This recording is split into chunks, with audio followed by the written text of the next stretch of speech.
The Ming Dynasty ruled China from 1368 to 1644 AD. It was known for its trade expansion to the outside world that formed cultural ties with the West. The Ming Dynasty is also remembered for its drama, literature, and world-renowned porcelain. But not everyone had a good life during the Ming Dynasty. Did you ever wonder what it was like for the women at the time, especially the concubines in the royal palace? All the women there led terrible lives. They were abused, tortured, and used against their will, all because of custom. Welcome to Crazy Histories, where we bring you the craziest and weirdest facts from human history. Some of the things discussed in this video may be offensive or disturbing. Viewer discretion is advised. The Forbidden City. Lying at the center of Beijing, the Forbidden City, which is called Gugong in Chinese, was the Imperial Palace during the Ming and Qin dynasties. It is now known as the Palace Museum, and it is to the north of Tiananmen Square. It's rectangular in shape, and it's the world's largest palace complex and covers 74 hectares. All women living in the Forbidden City were carefully hidden away in the imperial quarters deep inside the palace. They were banned from entering the inner court and forbidden from going out in the northern section. Most women in the Forbidden City had jobs as maids and servants, but there were also a select group of concubines whose tasks were to have children for the emperor, as many as he could father. Those who gave birth to male offspring were elevated to imperial consorts, with the Empress at the top. The Chinese emperors kept themselves secluded from their subjects and were largely confined to their palaces. Some emperors rarely left their palaces except to go hunting or visiting their ancestors' graves, so the concubines were important to them because being with them was how they spent most of their free time. The Ming Dynasty ruler, Emperor Wang Li, virtually imprisoned himself within the Forbidden City with his wives and concubines. Even his ministers of state were not allowed to address him directly, and whenever he traveled, the roads were cleared so no one could see him. The emperors always had many women to keep them occupied. One emperor in the 11th century had 121 women, which was the nearest round number of 1/3 of 365, the number of days in a year, at his immediate disposal, including one empress, 3 consorts, 9 spouses, 27 concubines, and 81 assistant concubines. See Sui Dynasty. Some emperors believed they could gain immortality from having sex with as many women as possible. Choosing concubines. Women were chosen for the court in pretty much every dynasty, and the selection criteria ranged from emperor to emperor. In the Ming Dynasty, for example, no household was allowed to get out of the selection. All young unmarried women went through the selection process. Only girls who were married or with certified physical disabilities or deformities could get out of it. The girls were brought on the appointed day to the gate of the Forbidden City for inspection. They would be accompanied by their parents or nearest relatives, as well as their clan heads and local officials. In 1621, the Ming Emperor Tian Kai sent eunuchs across the country to handpick 5,000 young women aged 13 to 16 to be his wives. During the first round of selection, the women stood in lines of 100 according to age. 1,000 would be eliminated for being too tall, short, fat, or thin. On the second day, the eunuchs intensively examined the women's bodies and evaluated their voices and general mannerisms. Another 2,000 were cut. The third day was spent observing their feet, hands, and movements to make sure they were as graceful as possible. After that, the remaining 1,000 underwent gynecological examinations, eliminating another 700. The remaining 300 were then housed in the palace for a month to undergo tests of intelligence, merit, and moral character. The 3 favorites received the highest ranking for imperial concubines. Secretaries had to make sure to manage the emperor's sex schedule, strictly regimenting the rotation of concubines who slept with the emperor.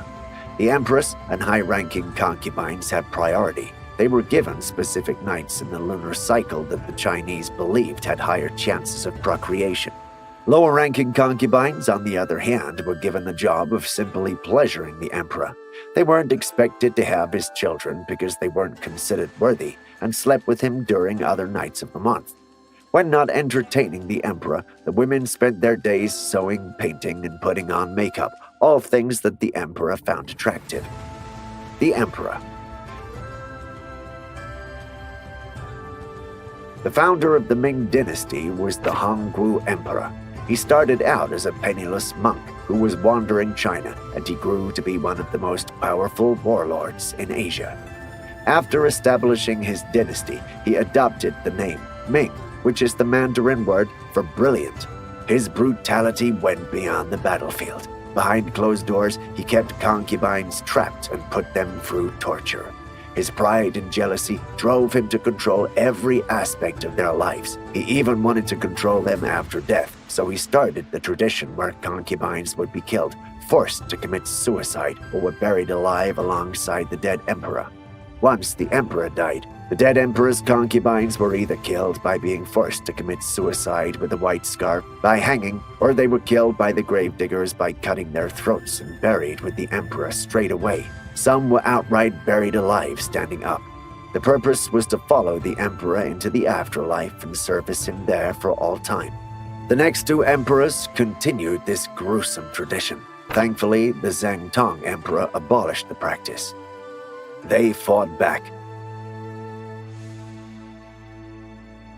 Emperor Zhiqing was obsessed with finding a potion that would give him eternal life, and he believed the key ingredient in this potion was the menstrual blood of virgins. During his reign, he ordered that thousands of girls should be rounded up and taken to the Forbidden City to be used. To make sure that their bodies were pure, the food they were allowed was restricted to berries and nothing else. Many died from starvation due to this cruel diet, but one day, a group of 16 concubines fought back. The palace women took action on a night that the emperor spent in the chambers of his favorite concubine, the consort Duan. After the concubine left the emperor alone, the palace women found the opportunity to attack. The women held down the emperor while one concubine tried to strangle him with a ribbon from her hair. Unfortunately, it didn't work. He was only unconscious till the next afternoon. The palace women were executed by slow slicing, which was also known as a death by 1,000 cuts. The families of these women were also executed. Empress. Not all concubines stayed within their status. Wu Zetian became Emperor Taizong's concubine at the age of 14. She was one of the 9 concubines Emperor Taizong had, and was the 5th rank compared to the others. But Emperor Taizong enjoyed Wu Zetian's company, and she would regularly go places with him as his servant. Though Wu was unusually well-read and smart for a mere concubine, she had only one real advantage over her higher-ranked rivals. Her duties included changing the Imperial sheets, which gave her bedroom access to Emperor Taizong. It's believed that this is how she poisoned him. While Emperor Taizong was still alive, Wu had an affair with his youngest son, Li Zu. When Taizong died in 649, Li succeeded him as Emperor Gaizong. As common practice after an emperor's death, Wu and the other concubines had their heads shaved and were confined to monastic temple to live out their lives in chastity. However, once Li Zi became emperor, one of the first things he did was to send for Wu and have her brought back to court, even though he had a wife and other concubines. Upon the death of Emperor Gaizong in 683, Wu became Empress Dowager and her son Li Zi took the throne as Emperor Zongzong. The new emperor immediately showed signs of not listening to his mother, so Empress Dowager Wu and her allies deposed him and sent him into exile.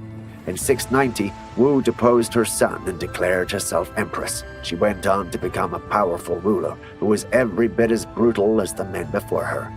During her reign, various aristocratic families, scholars, and senior bureaucrats were executed or forced to commit suicide, and thousands of members of their families enslaved.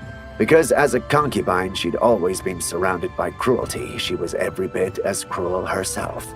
If you enjoyed this video about the nasty lives of the Ming Dynasty concubines, click on the like and subscribe button for more Crazy History stories where we bring you the craziest and weirdest facts from human history.